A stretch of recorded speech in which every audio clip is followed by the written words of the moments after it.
kalupaan. So ito, maganda yung bato. Ano ang tawag nga dyan? Parang pebbles. Pebbles yan, no? Tapos yun, tingnan mo buhangin, Instagrammable pa yung ano dyan. Kaya nakuha ko agad slot na. Dito pebbles, tapos doon buhangin na eh. Ang kampante ng dagat dito. Safe na safe dito sa bag. Tagkawayan yan, ano? Hindi, ano yan? Sa Narciso, Buenavista. Dito ang Tagkawayan. Ah, Tagkawayan. Sa Narciso. Kasi pag nandun ka, ito naman ang tanaw. Ito. Balay Salvador. Ilan pa available dito? Actually, dalawa na lang talaga. Pero yung isa kasi kalahati lang din kinuha. Bali. Gaano kalaki ang sukat? 3,256 square meter.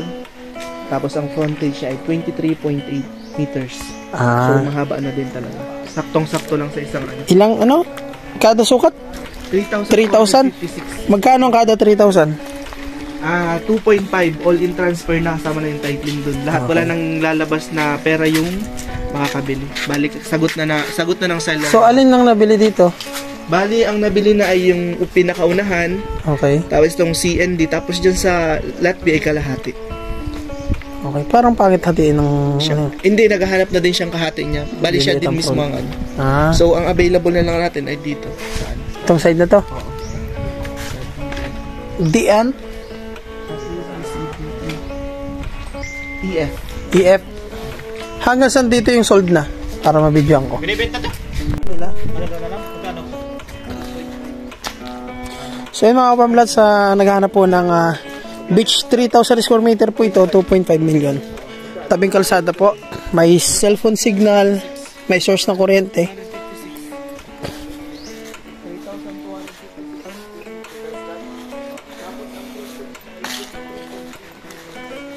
So, ang pinaka frontage niya dito 23 meters. Ayan.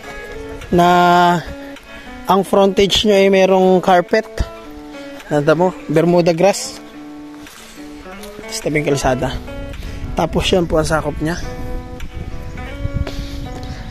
Hanggang saan yung huling na sold? Ito. So, ibig sabihin ng available, ito. Oh. Maganda kasi ang view kasi sa ibang bansa, nakita niya ganyan yung view. Ay, yung kapatid naman niyang nagbisita, yun naman nagustuhan. Yung nasa ibang bansa, yan ang gusto. Tapos yung kapatid niya bisita, naglipat doon sa unahan. Oo. Maganda naman to. Parang lang yan sa ano daw sa Australia, yung dito may taga-Australia. So, ay mga kaparmlat, sa mga gustong mag-avail ng 3,256 square meter na naghahalaga po ng 2.5 million na may frontage na 23 meters. And sa pagtatransfer po ng title, all in, sagot na ng seller. Ngayon, ito po ang area, mga pebbles po yung buhangin dito. Buhangin, pebbles yung mga bato-bato. Ayan. Tapos, kung titingnan nyo po yung dagat, kalmado lang po siya. Ayan, kahit low tide may tubig. Ayan. Ayan po. Bababa tayo para makita natin ang pinaka tubig dito. So, malinaw po mga ka-farmlat ang tubig. Talagang pwedeng paliguan. Tsaka, safe paliguan mga ka-farmlat kahit sa mga bata. Dahil hindi po siya biglang lalim. So dito hanggang ano lang po natin, hanggang 20 ang tubig. So pwedeng liguan po. Ayan. So ito po yung available, dalawang slot sa mga gusto pong mag-avail nitong beach. Ayan, kasama natin yung seller ngayon. Ayan. So grab nyo na ito mga farmlat. Ito po ay sa bayan po ng Ragay, Camarines Sur. Yan sa mga naghahanap po ng beach. Okay naman siya. Maganda naman po. Yan, may talisay. Ang ganda. Iniipon yung mga bato.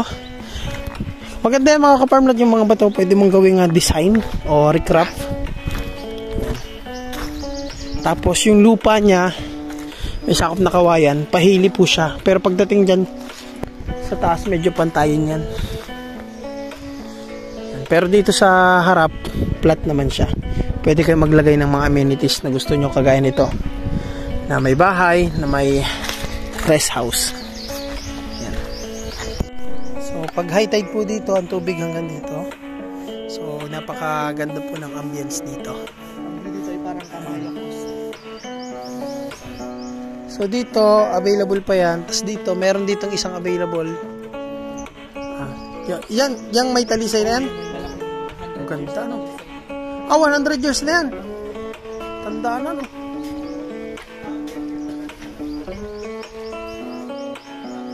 Di naman ako na ano sa ganyan. So, magandang pwesto, no?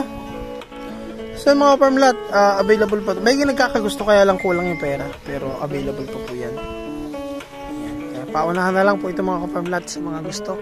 And kung gusto nyo mag-tripping at gusto nyo na malayo kayo, pwede kayo mag-stay dito. Ayan. May facilities po dito. Magdala lang kayo ng mga lutuin nyo. Ayan, may mga lutuan dito kung gusto nyo mag-ihaw. Pero sama nyo naman kami para masaya. So, ayan mga farm lot, welcome na welcome po kayo dito. Napakaganda ng tanawin pag nandito na po kayo. Ayan mga farm lot. So, yan po yung may talisay na yan, available pa yan. Tsaka yung may mangga na yan. So, mga gusto po. Ayos naman mga farm lot. Maganda naman yung daan. Pero mga pasok po yung SUV, yung mabababa, alanganin po. Huwag nyo nang tangkain. Pero maganda po yung daan. Ayan, ito po yung isang available pa na hindi pa kaya ng isang buyer na bayaran lahat. Pero kung ma-avail nyo, ayan, maganda itong pwesto na to.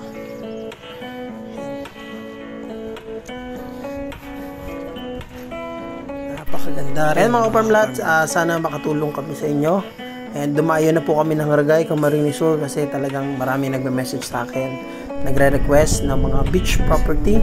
So ayan mga farm lot, ito yung mga dinaanan namin pag galing ka sa property. Papalabas po ng highway, fully cemented naman. Then may mga rough road din. So ang good thing mga farm lot, pasok ang sasakyan dun sa property. At ang isa pa sa maganda, all expenses hanggang transfer sa name ng buyer ay sagot ng seller. At ang kagandahan, ito po ay 6 slot lang. So, sold na po yung tatlo na lang. Pag na-sold na agad yung tatlo, sabay-sabay na po agad aabirin yung title niyan. Kaya madali lang po yan mga farm lot. Bago pa lang to sinasubdivide pero nakuha na agad yung tatlo. Well, mga farm lot, tingnan po natin sa Google Earth Map view kung ano yung mga karatig dito na beach. So, yung paliguan. So, ayan, tatlong parang beach. Ricky Aquinos Beach Resort. Ayan. So, ito po yung lupa. Ayan. So, ito po yung kalsada. Ayan. So, ito po yung property na sinasubdivide na 23,000. So, galing po dyan sa property kung lalabas ka ng National Highway. Ito po yung mga madadaanan mga ka-farm lot.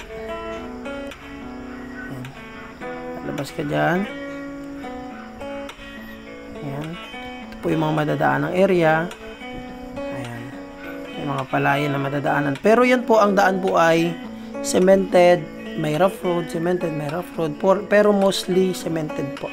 Yung portion ng rough road siguro 30 to 40% yung rough road. 60 to 70% yung cemented. Tapos yung highway hindi po kalayuan. Ayan.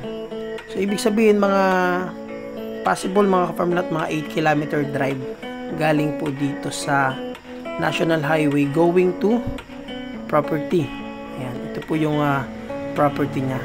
And pag nandito ka naman po sa National Highway, ayan, going to town proper, ito po ang town proper ng Ragay. Siguro mga 20 to 25 minutes drive from property to yun, sa bayan po ng Ragay. Kung going to Tagkawayan naman, ito po ang Tagkawayan proper. Ayan. siguro mga 30 minutes drive. So ayan mga ka-farmlat, at least may idea na po kayo. Ayan, maraming salamat po mga ka-farmlat.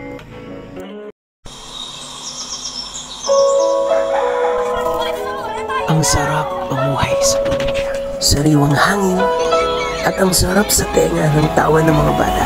Ang sarap dito tumanda. Kaya kung wala ka pang probinsya, handang tumulong ang grupo namin para mahanapan po kayo ng retirement plan, investment farm, ganun din ang bakasyonan. Kaya tara na, dito sa Quezon Province habang mura pa ang mga lupa. Kaya sa mga nais pong mag-inquire, ayan po ang ating FB account, Facebook page, WhatsApp and Viber para sa susunod, kayo naman po ang maserbisyohan namin. Maraming salamat po.